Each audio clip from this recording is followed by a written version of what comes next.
अस्सलाम वालेकुम। चलते हैं पकोड़ों की रेसिपी की तरफ।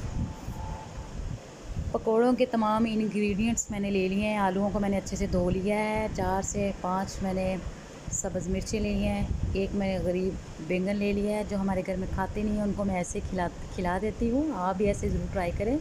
4 मैंने 7 छोटे प्याज ले लिए हैं। अब इनको छील छूल के अब इनका कचूमर कर लेंगे। ये लीजिए जी, चॉपर में मैंने इनको अच्छे से कर लिया है चॉप। मतलब बहुत फाइन से मैंने किया, दरदरा सा कर लिया है। अभी रोज़े की हालत में मैं क्या क्या मैं बैठी इसे करूँ तो बेहतर है कि चॉपर को मैंने इसमें डाली सारी चीज़ें। ये देखिए जी, मिंट लगा है, दड़ादड़ सी हो गई हैं ये चीज़ें रेडी। अब इसमें स्पाइसेस ऐड कर देंगे। स्पाइसेस में जी मैंने लिया है ज़ीरा 1 टेबलस्पून, और साबुत धनिया मैंने 1 टेबलस्पून लिया है। हल्दी मैंने 1 टीस्पून लिया है, और अजवाइन मैंने हाफ़ टी स्पून लिया है। अब टेस्ट के अकॉर्डिंग मैंने नमक लिया है, और हाफ़ टी स्पून ही मैंने सुरख मिर्च पाउडर लिया है। अभी इसमें मैंने 1.5 कप बेसन का लिया है। इसको अच्छे से मैंने छान लिया था, इसमें वो ऐड कर देंगे।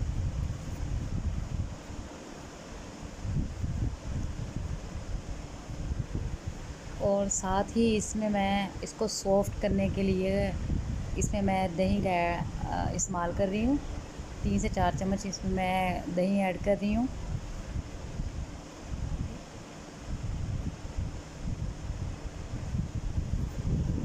अभी इसमें इतना पानी इस्तेमाल करने की ज़रूरत नहीं है, क्योंकि दही भी इसमें ऐड हो गया, आलूओं ने भी पानी थोड़ा छोड़ा हुआ है। तो अपने हाथों को अच्छे से कर ले साफ़ सुथरा, और जी बिस्मिल्लाह कोले जाएँ इसके साथ। इसको अच्छे से कुला लें, मिला लें, खूब इसके साथ कुश्ती करें। इसको अच्छे से यकजान कर लें और मिक्स कर लें, ताकि आपके अच्छे से स्पाइसेस और आपकी तमाम चीज़ें अच्छे से मिक्स हो जाएं, और जो आपके पकोड़े भी फिर अच्छे से बनेंगे।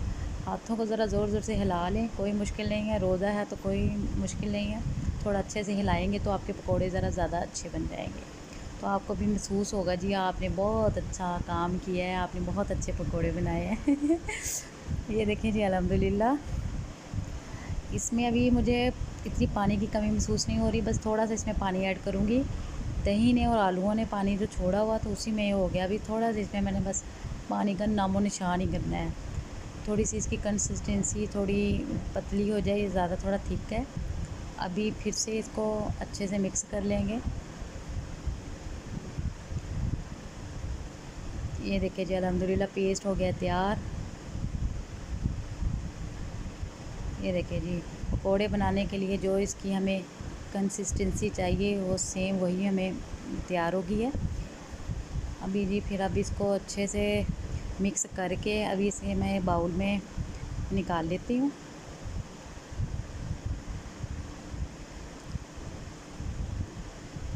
ये देखिए जी, अल्हम्दुलिल्लाह पकौड़ों का मसाला हो गया तैयार। बग़ैर चम्मच के ये चीज़ें नहीं रेडी होती, हाथों की मदद से करें।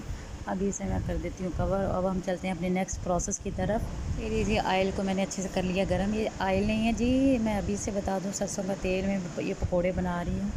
स्पेशली हम लोग ये ऐसी चीज़ों के लिए सरसों का तेल ही इस्तेमाल करते हैं। ये देखिए जी, अच्छे से गर्म हो गया। अभी बिस्मिल्लाह कर दी है। अभी हौले हौले करके सारे पकौड़े इसमें डाल देंगे, और फिर इसको उलट पलट करते रहेंगे ताकि हमारे पकोड़े अच्छे से रेडी हो जाएंगे। ये देखिए जी, अल्हम्दुलिल्लाह। अल्लाह ताला की नेमतों का करोड़ दफ़ा शुक्र अदा करना चाहिए, जिसने हमें हज़ारों करोड़ों नेमतों से नवाजा है। जब भी खाना आगे पड़ा होता है, कोई भी चीज़ आप खा रहे होते हैं, पी रहे होते हैं, तो जी शुक्र अदा करें कि मालिक ने हमें क्या कुछ दे दिया है। हमें अशरफुल मखलूक़ात बना दिया, हमें इतना कुछ अल्लाह ताला ने नवाज दिया है। सोचने समझने की सलाहियत दे दी है, सूंघने की, टेस्ट करने की सलाहियत दे दी है, अल्हम्दुलिल्लाह। ये देखें जी, पकोड़ों की अभी साइडें चेंज कर दी हैं, नीचे से ये अभी कुक हो रहे हैं। ये देखें, माशाल्लाह बड़ा ही खूबसूरत सा ब्राउन कलर निकला है पकोड़ों का। अभी बारी बारी इन सबको मैंने, ये देखिए, इन सबको बारी बारी पलट लेंगे, इनकी साइडें चेंज कर लेंगे। और गैस की फ्लेम को मैंने मीडियम रखा है। मीडियम फ्लेम पे ही पकोड़े बनाएं, क्योंकि अच्छे से अंदर तक कुक हो जाएं। थोड़ा सा इसे दबा लें ताकि जो जिस आयल में आप पकोड़े फ्राई कर रहे हैं वो अंदर तक आयल जाए और अच्छे से वो चीज़ें कुक हो जाएं पकोड़ों की। खैर इस पे इतना टाइम नहीं लगेगा, जितना टाइम मुझे वीडियो शूट करने में लगा इतने ही ये पकोड़े बनाने में लगा है, क्योंकि टाइम नहीं लगा ज़्यादा इस पे, क्योंकि चीज़ें चॉप की हुई थी।